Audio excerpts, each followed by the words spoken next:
منسوخ ہے اس لیے کہ ہمارے امام کے قول کے خلاف اتری ہے۔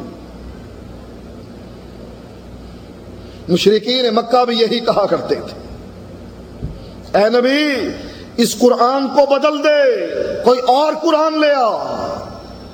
اللہ کے نبی کو یہ وارننگ دی گئی، وَلَوْ تَقَوَّلَ عَلَيْنَا بَعْضَ الْأَقَاوِيلِ لَأَخَذْنَا مِنْهُ بِالْيَمِينِ ثُمَّ لَقَطَعْنَا مِنْهُ الْوَتِينَ فَمَا مِنْكُمْ مِنْ أَحَدٍ عَنْهُ حَاجِزِينَ۔ اگر میرا سچا نبی وہ بات کہے جو جبریل لے کر نہیں آیا، آسمان سے وحی نہیں اتری، ہم اس کو دائیں ہاتھ سے پکڑ کر اس کی شاہ رگ کاٹ دیں اور کوئی تم میں سے اس کو بچانے والا نہ۔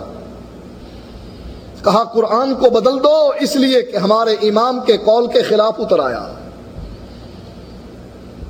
کہا اسی طرح حدیث کا آپریشن کیا جائے، اگر حدیث امام کے قول کے خلاف آئی ہے کیا کیا جائے؟ کہا تعویل کی جائے۔ حدیث صریح ہے، اللہ کے نبی رفع الیدین کرتے رہے، کہا اس کی تعویل کرو۔ بغلوں میں ابتدائے اسلام میں ظالموں نے ظلم بھی کیا تو ابتدائے اسلام کے مسلمانوں پر ظلم کیا۔ ابتدائے اسلام میں اسلام لانے والے اکیلے مسلمان، اکیلے ابو بکر پوری امت پر حاوی ہے۔ پوری امت مل کر ابو بکر کا مقابلہ نہیں کر سکتی۔ حضرت عائشہ نے پوچھا تھا، اللہ کے نبی کیا کسی کی اتنی نیکیاں بھی ہیں کہ جتنے آسمان کے ستارے؟ کہا ہاں۔ کہا اللہ کے نبی وہ کون ہے؟ ذہن میں خیال آیا حضرت عائشہ کے کہ جب اللہ کے نبی نام لیں گے تو میرے باپ ابو بکر کا نام لیں گے۔ اللہ کے نبی نے فرمایا جس کی اتنی نیکیاں ہیں جتنے آسمان کے تارے، وہ خطاب کا بیٹا عمر ہے۔ حیران ہوئی حضرت عائشہ، پوچھا اللہ کے نبی این حسنات ابی بکر، میرے باپ کی نیکیوں کا کیا بنا؟ نہ اس نے دن دیکھا، نہ رات دیکھی، نہ چین دیکھا، نہ مال دیکھا، سب کچھ قربان کر دیا۔ اور اللہ کے نبی بھی فرماتے ہیں میں چلا ابو بکر چلا، میں بیٹھا ابو بکر بیٹھا، میں ایمان لایا ابو بکر ایمان لایا۔ کہنے لگے اللہ کے نبی جمیع حسنات عمر، عائشہ عمر بھر کی نیکیاں ایک طرف، عمر بھر کی نیکیاں ابو بکر کی ایک نیکی کا مقابلہ بھی نہیں کر سکتی۔ اس لیے حضرت عمر نے کہا تھا ابو بکر اپنی زندگی میں سے 2 نیکیاں مجھ کو دے دے اور میری زندگی کی ساری نیکیاں تو لے لے، صرف 2 نیکیاں۔ عمر بھر کی کمائی اللہ کے نبی کے بقول ایک نیکی کا مقابلہ نہیں کر سکتی، اور عمر جستجو کر رہے ہیں 2 نیکیاں دے دے، زندگی بھر کی کمائی لے لے۔ اور ظالموں نے ابتدائے اسلام میں اسلام لانے والے مسلمانوں کے بغلوں میں بت دے دیے۔ کہا رفع الیدین اس وقت کی جاتی تھی جب ابتدائے اسلام میں لوگ بت بغلوں میں لے کر آیا کرتے تھے،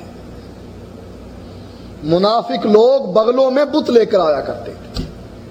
ابتدائے اسلام میں ایمان لانے والے ابو بکر ہیں، عمر ہیں، عثمان ہیں، علی ہیں، طلحہ ہیں، زبیر ہیں، سعید اور سعد ہیں، عبد الرحمن ابن عوف ہیں، ابو عبیدہ بن جراح، یہ عشرہ مبشرہ، حضرت بلال، حضرت صہیب، حضرت خدیجہ رضوان اللہ علیہم اجمعین، ان کی بغلوں میں بت دے دی۔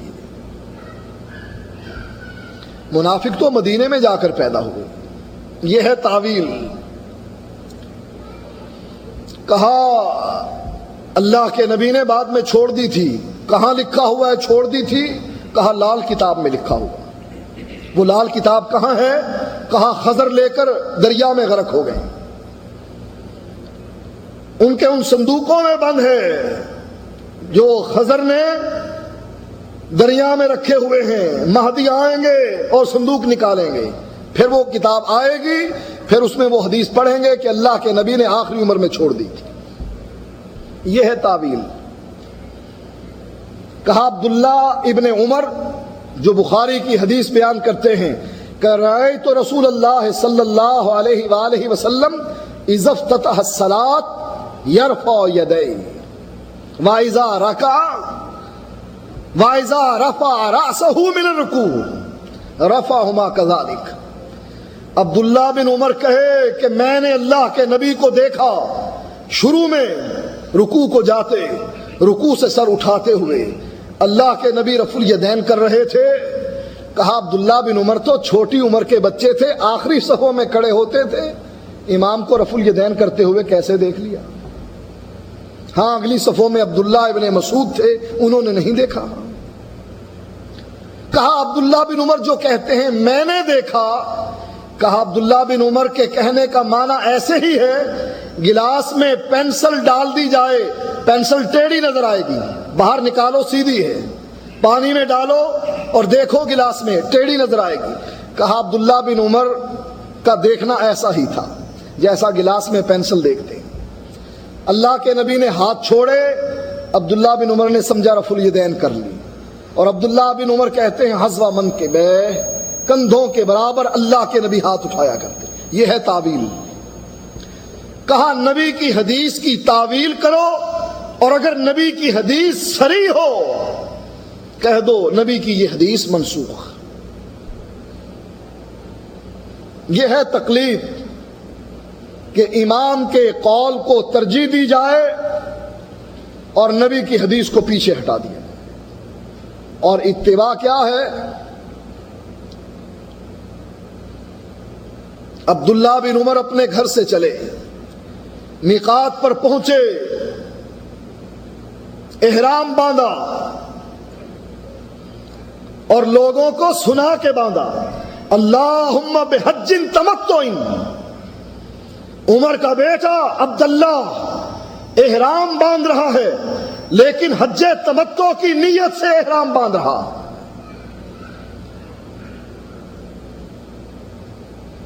لوگوں نے کہا ابو کا یمنا و انت تتمتع، تیرا باپ تو حج تمتع سے منع کیا کرتا تھا اور تو حج تمتع کی نیت سے احرام باندھتا ہے۔ تقلید کیا ہے؟ کہ اپنے باپ کی بات کو مان لیا جائے۔ میرا باپ کوئی کم نہیں تھا کسی سے، میرے باپ کی زبان پر فرشتہ بولتا تھا، میرے باپ کے اقوال کو اللہ نے قرآن کی آیات میں بدل دیا۔ کہا اللہ کے نبی اپنی بیویوں سے کہو پردہ کر کے نکلا کریں۔ کہا عمر کیسے کہوں، جب تک رب نہ کہے کیسے کہوں؟ فاستقم کما امرتا، میں تو پابند ہوں اللہ کی اس وحی کا، جب تک وحی نہ اترے گی میری زبان سے یہ نہیں نکل سکتا کہ گھر سے نکلو پردہ کر کے نکلو، اس لیے کہ وما ينطق عن الهوى ان هو الا وحی یوحی۔